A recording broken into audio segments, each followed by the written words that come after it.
segunda semana de aula, nós começamos a falar o que eram os agentes econômicos. Né? Toda economia, ela tem 4 elementos que participam dessa economia. Primeiro elemento, segundo, terceiro e o quarto. Primeiro elemento são os consumidores, segundo elemento as empresas, as firmas, terceiro elemento o governo, o quarto elemento setor externo, também chamado resto do mundo. Tudo aquilo que não é Brasil está lá fora. Resto do mundo, setor externo. Agente econômico, agente econômico, agente econômico, agente econômico. Então, a questão ela pede, todos os elementos abaixo são agentes que participam da economia, exceto menos um, né? Esse, exceto menos esse, que não é. O que não é agente econômico? Consumidores são agentes, as firmas são agentes, o resto do mundo são agentes, o governo são agentes, estoque do governo. O governo é um agente, mas o estoque dele não é um agente. Tá? Tem nada a ver isso aqui misturado aqui no meio dos agentes econômicos. Tem nada a ver. Eu poderia colocar qualquer outra baboseira aqui, lembrando do governo. Né? Produção do governo. Governo são o quê? São os órgãos, são os funcionários, né? São as decisões. Agora, produto do governo, estoque do governo, né? Não, nada a ver. Então, gabarito, letra C de casa.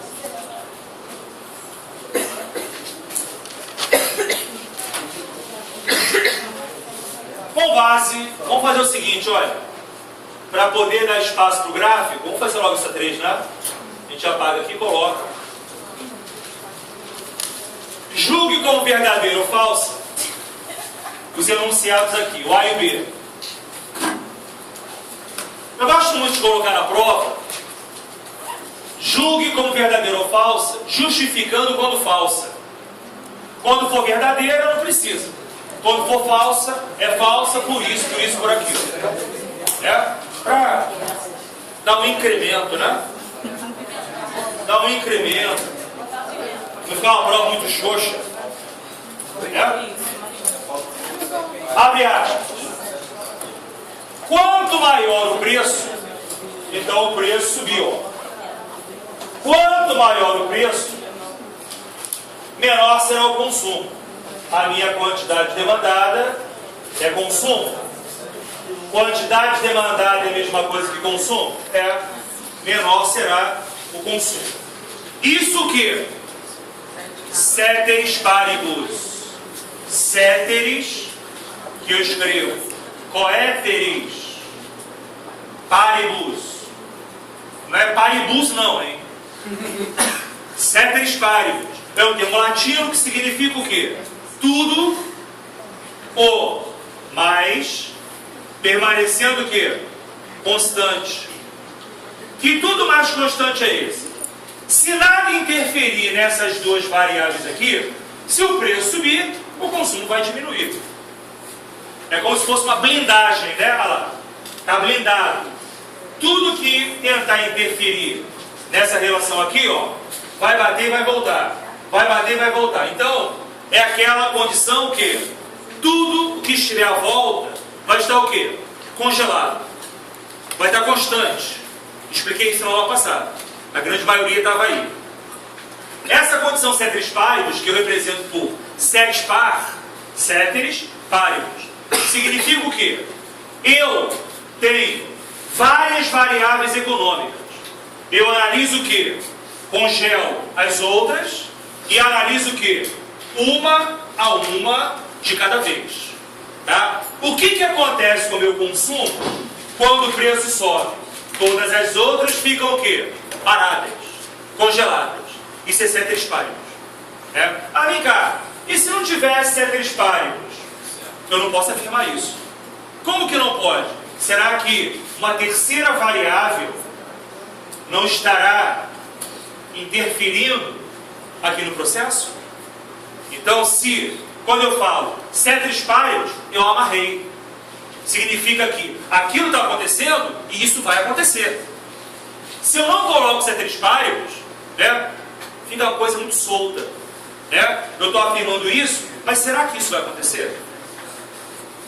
Quando eu não coloco ceteris paribus, eu não posso afirmar que tudo mais está constante. Quando eu meto um ceteris paribus aqui, ó, acabou. É o cadeado na questão. É o cadeado na questão. Isso está acontecendo? Preço subindo? O consumo cai? O consumo cai. Isso é verdade. Isso é verdadeiro. Então, se é ceteris paribus, quanto maior o preço, menor é o consumo. Isso é verdadeiro. É teoria da demanda isso? É teoria da demanda.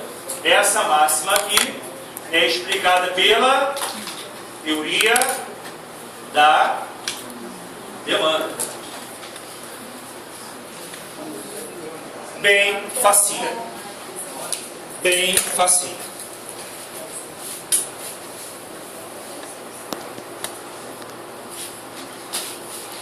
Tá? Então não é só quando for verdadeiro que você quer que justifique. O Não quê? é só quando for falso que você quer que justifique. Não, aqui eu estou explicando por quê? Porque é exercício, né? Tá. Mas se lá na prova tiver, no exercício tiver, julgue que é verdadeiro ou falso, justificando quando falso, não precisa justificar o verdadeiro. Não precisa. Não precisa, verdadeiro não precisa. Só o falso. Porque a própria afirmativa já é a justificativa. É isso? Aqui eu estou justificando o verdadeiro, por quê? Para estar no exercício. É o treinamento, né? É melhor errar no treino do que errar no jogo. Não é? Vai querer errar na prova? Não. Eu já falei para a direção que essa turma aqui é a melhor turma da faculdade. É a melhor turma da faculdade, então a menor nota que eu exijo aqui é 8. Não me decepcione. Senão você vira X9, né? Não me decepcione. Porque viraria colegiada. Que é uma prova traiçoeira. É traiçoeira. Eu não quero te colocar medo não, colega. Mas muito cuidado, hein? Muito cuidado. Você não sabe o que te aguarda. Estou te colocando medo? Você acredita? Outra afirmação. Tem parênteses aqui, né? Consumo e preço são variáveis. O consumo é uma variável. O preço é outra variável. Você concorda que preço é isso?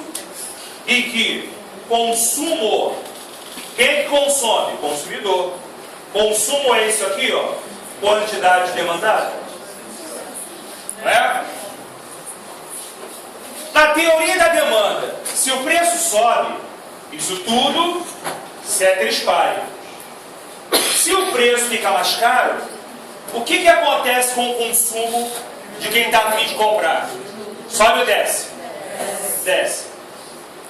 E se o preço do produto diminui, o que acontece com o consumo? Aumenta. Há uma relação entre preço e demanda?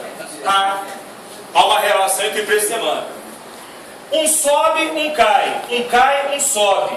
É uma relação direta ou inversa? Inversa. Inversa. No período passado, para não esquecer essa relação, o caboclo foi embora para casa assim, ó. Atravessando a rua assim, ó. Mesmo, para não esquecer. Que é inverso. Que é inverso. Então, é direto ou inversa? Inversa. Aqui está falando que é direto, ó. Mas Verdadeiro ou falso? Mais o quê? não tem escrito ceteris paribus no final. Logo, Você vai botar que é verdadeiro? hã? Você vai dizer que é verdadeiro isso? Não, vou questionar o professor, não sou besta de botar que é verdadeiro. Ah, pois é. Então, Mas você questiona depois. Mas bota antes aqui o quê? Ou melhor, bota antes aqui o quê? O falso. Porque uma coisa é certa, se você disser que isso é verdadeiro, errou. Zerou. Concorda? Zerou. Outra coisa também. Isso aqui, olha a diferença. diferença ao pro anterior? Há uma aspa, há uma citação. É como se eu pegasse essa afirmação aqui, ó, e tirasse do livro. Né? Isso aqui é o Isaac que está falando. Isso aqui é uma verdade ou uma falsidade? Depende. Depende de nada. Eu conheci a cabeça da Então, isso aqui é verdadeiro, concorda? Olha para cá, ó. O preço sobe, o consumo cai. O preço cai, o consumo sobe. Isso não é direto. Isso é o quê? É inverso. É bem verdade, concordo com um amigo ali, que faltou o quê? Um ceteris paribus. E faltou um ceteris paribus. Na prova não faltará. Muito obrigado. É isso? Na prova não faltará. Então, para evitar polêmica, a gente coloca o ceteris paribus. Agora é verdadeiro ou falso? Agora Agora é falso. Não, professor, se viesse na prova aí variáveis indiretas, sem os ceteris paribus, aí... Indiretos? Não, é diretas, né? Ou inversa. Inversa. Se viesse sem os ceteris paribus aí, daria errado. Daria Depende do... qualquer uma das afirmações. Daria polêmica, né? Mas sem sair, né? Não, mas veja bem, eu não vou colocar do início ao fim da prova ceteris paribus. Vai caber recurso, vai? Qual o seu nome? João da Silva, ceteris paribus. Está numa crise de identidade você. Mas é mesmo. Se botar o Ricardão no meio, já não sei mais. Pois é, a terceira variável. Registrou. É a terceira variável. Tá? Então tem certas coisas que cabem ceteris paribus, outras coisas não. É? Aqui, por exemplo, ó, olha o número 4. Então aqui deu verdadeiro e falso. Tudo bem? Olha esse número 4 aqui, ó. Não precisa de ceteris paribus. Não precisa. Então isso aqui é de conhecimento, de senso, de concordância comum. Todo mundo concorda com isso. Todos os elementos abaixo são fatores que vão decidir no momento em que o indivíduo for o quê? Demandar. Todos os elementos abaixo são fatores de demanda. Menos um que não é. Você é consumidor. Tá? Quando você vai consumir, a renda, ou seja, o teu salário, ele pesa no consumo? Ele é um fator que decide se você vai comprar ou não? Não tem nada que ceteris paribus aí. Se tem dinheiro, compra. Se não tem, não compra. Ceteris paribus depende, professor. Não. Não, olha só. Não adianta pedir revisão de provas. Tem certas coisas que vão caber ceteris paribus. Outras coisas não. Tá? Essa questão 4 aqui não precisa ceteris paribus. Tá? Renda é um fator que vai decidir se você vai consumir ou não. Se o preço do produto ele vai definir se você comprou ou não. Se você gostou do produto, comprou? Comprou, não gostei, não comprei. A moda faz a cabeça do consumidor? A necessidade também faz? Então não tem nada de ceteris paribus. Tá? Gosto tem a ver com demanda? Ok, é para marcar, aqui não é. Aqui não tem nada a ver. Todos os elementos são fatores de demanda. Menos, exceto. Esse menos aqui é o exceto, né? Menos ele. E não é. Renda tem a ver com consumo? Tem. Preço tem a ver com consumo? Tem. Moda tem a ver com consumo? Tem. Custo. Só tem custo quem fabrica alguma coisa. Só tem custo quem produz alguma coisa. Olha para cá. Eu fabriquei essa caneta. Gastei em quê? Gastei no feltro. Eu sou um empresário, um produtor. Eu sou um produtor. Gastei no feltro, gastei na embalagem, gastei na gráfica para poder fazer aqui a parte escrita, gastei aqui no álcool que eu coloquei aqui. Quanto que eu gastei para fabricar essa caneta? 5. 5 preços de fabricação. Toda vez que eu gasto para produzir alguma coisa, toda vez que eu gasto para produzir alguma coisa, eu tenho custo. Bota no rodapé do caderno. Custo, 2 pontos. Todo gasto, custo. 2 pontos. Todo gasto,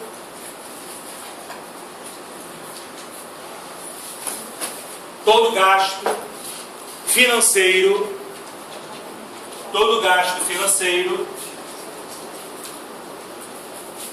quando se produz um bem ou um serviço. Todo gasto financeiro quando se produz um bem ou um serviço.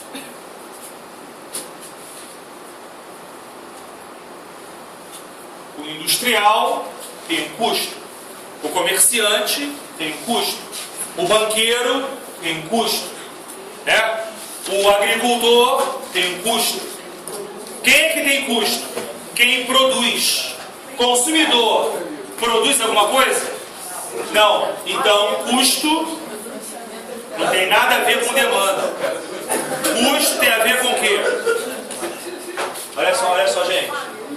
Custo tem a ver com o quê? Com produção. Tem a ver com oferta. Custo não tem nada a ver com demanda. Entendemos? Custo tem a ver com produção. Tem a ver com oferta. Gabarito. Meio de bola. Tá tranquilo isso?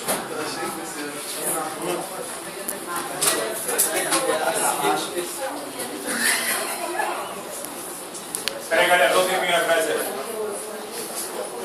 Olha a número 2. Com base na tabela, do quadro, trace o gráfico. Quais são as variáveis que eu tenho? Preço e QD. QD o que é? Quantidade demandada. Preço e QD vai dar um gráfico de quê? De demanda. Vai dar um gráfico de demanda. Onde? No eixo vertical. Então, meu eixo dos preços. Meu eixo horizontal é o meu eixo das quantidades demandadas.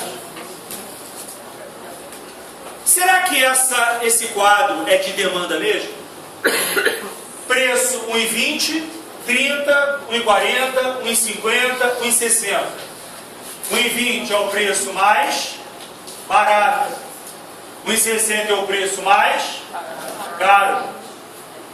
Quando o preço está mais barato, quem é que compra muito? O consumidor. Quando o preço está mais caro, quem é que compra pouco? O consumidor. Preço barato, consumo alto. O cara quer maximizar o quê? Preço barato, consumo alto. O consumidor quer maximizar o quê? O seu consumo. Ele quer minimizar o quê? A sua despesa. Ele quer comprar muito, gastando pouco. Quando o preço está alto, ele compra pouco. Então esse é o comportamento do consumidor. Isso sempre tendo a condição ceteris paribus. Por quê? Comportamento de consumidor é comportamento de consumidor.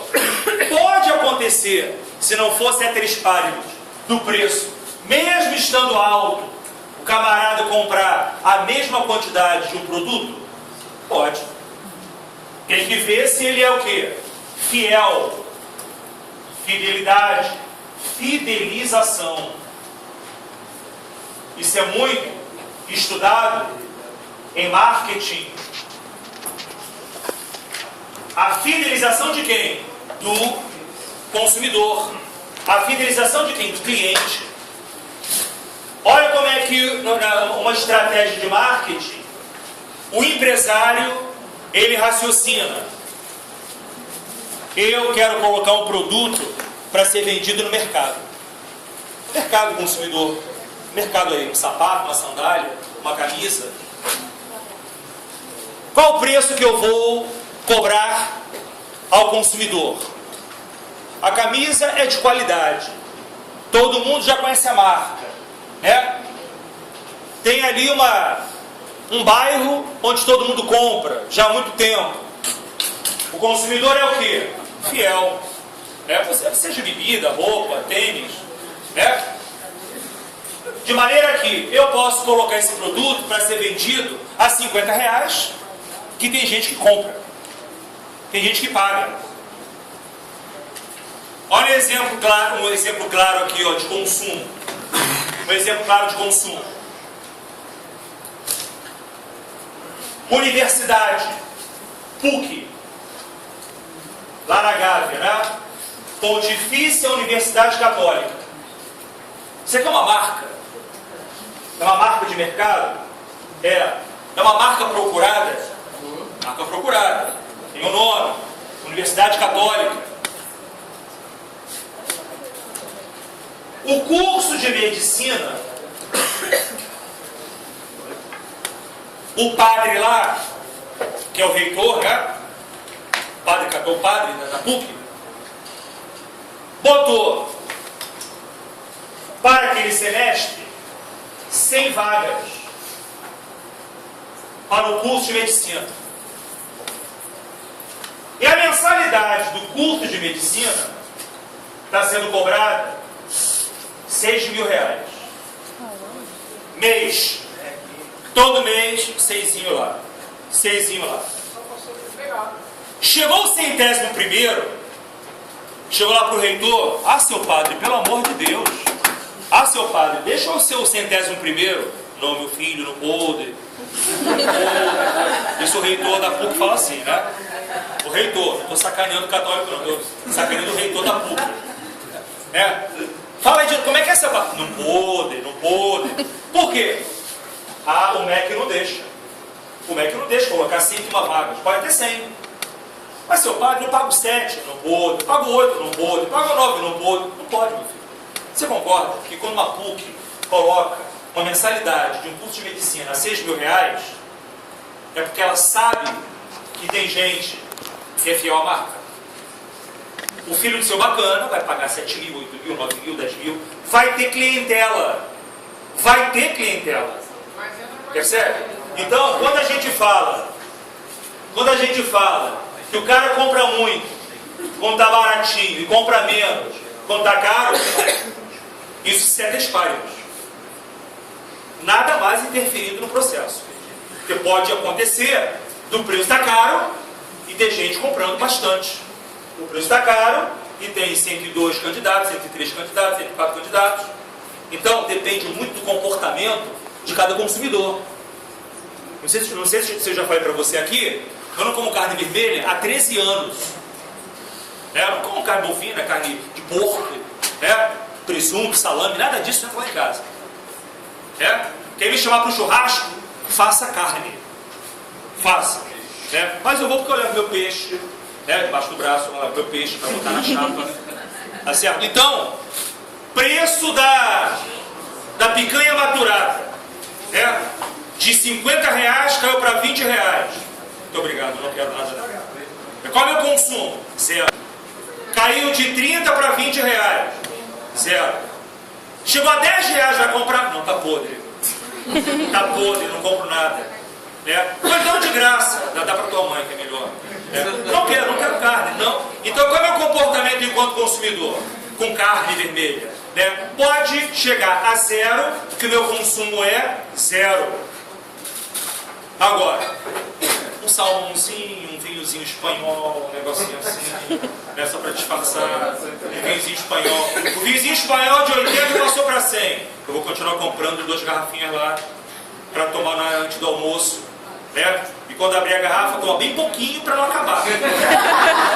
Toma de conta a gota, só para... Só para não acabar. E quando vai visita lá em casa, que ele vê lá o vinho espanhol, não pode esconder, né? Deixa lá. Visita chegou de repente, não pode esconder. Mas aí, quando você vai servir uma bebidinha, você fala assim: o quê? Não, nada, esquece. Ofereci, o cara que não entendeu. O que eu perguntei para ele? Quer um pouquinho do vinho espanhol? O que eu falo? No vinho espanhol? Para não entender mesmo, para não acabar. Então vamos ver aqui, ó. No eixo vertical, quais são os preços? 1,20, 1,30, 1,40, 1,50, 1,60. Do menor para o maior. De 1,20 para 1,60. A quantidade, qual é a menor? 10, a maior é 50.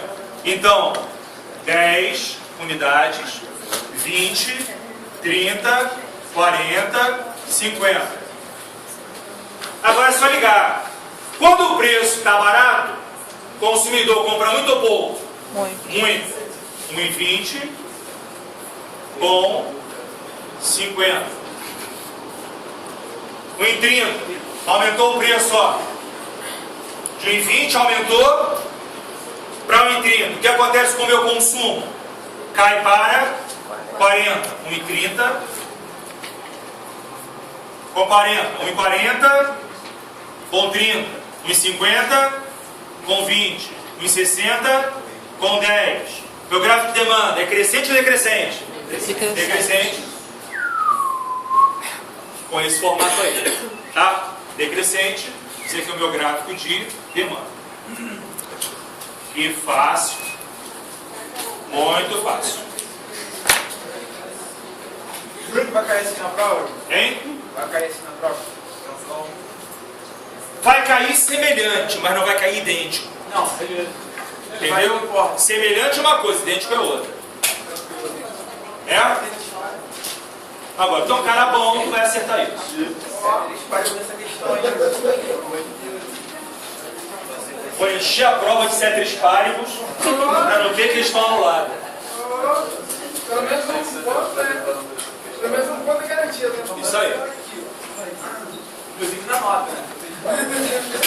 Olha lá, gente. Vamos agora no final, antes da aula acabar, falar rapidamente de fatores da produção. Fatores da produção. Olha só. Imagina o seguinte. Uma cadeia será produzida. Né?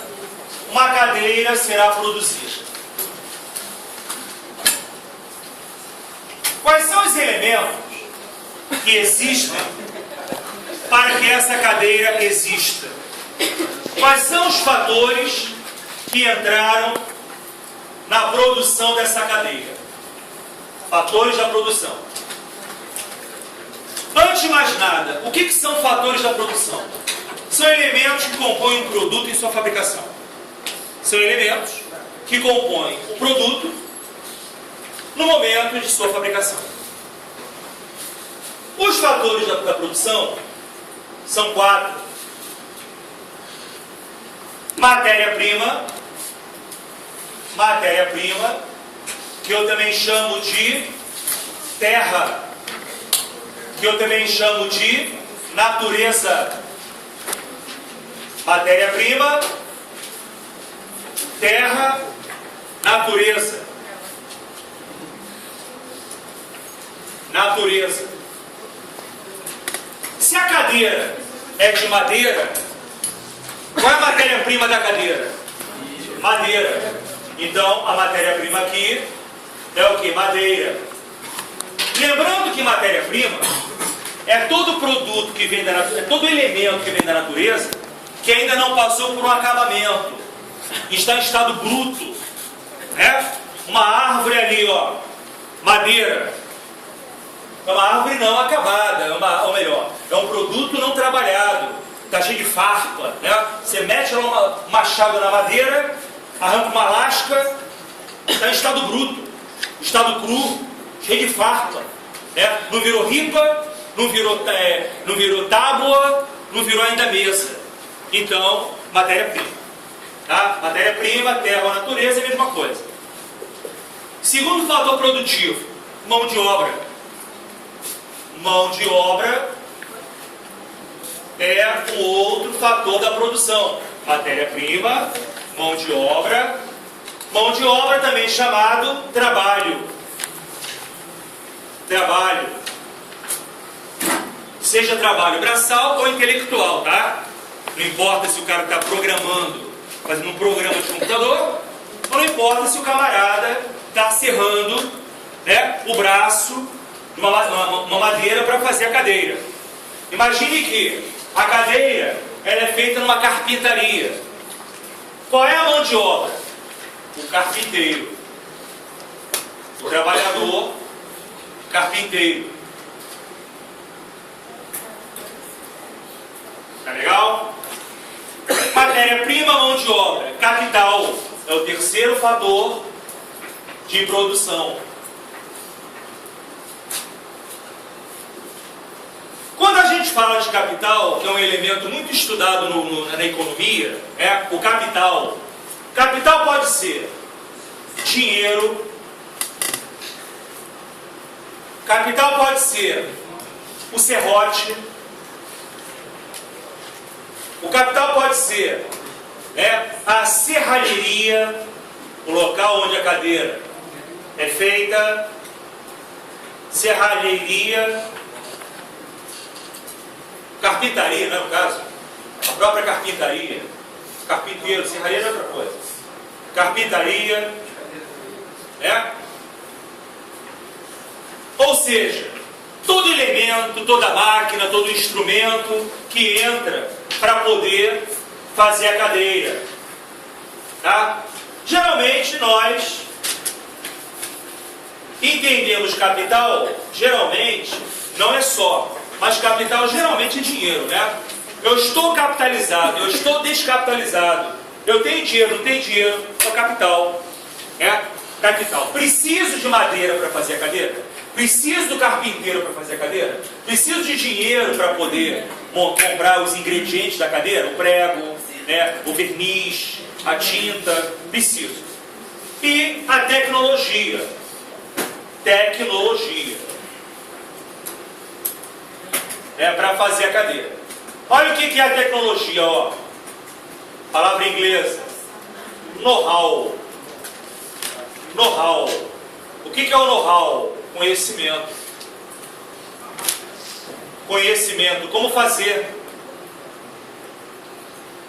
Como fazer. É o conhecimento, é a tecnologia.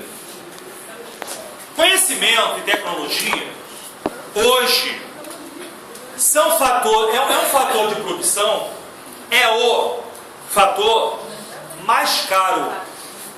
É o fator mais caro. Tá? Você está com o teu computador cheio de vírus. Aí você conhece um analista, conhece um técnico de informática que limpa tranquilo, né? Conserta legal o teu computador. Ele tem conhecimento para fazer isso? Tem. Ele tem know-how? Tem. Quanto é que ele vai te cobrar? Só a visita, R$500. E para consertar, mais 500. 1000. Know-how é caro, hein? Conhecimento é caro. Há quem diga que o indivíduo, o ser humano, que dominar o conhecimento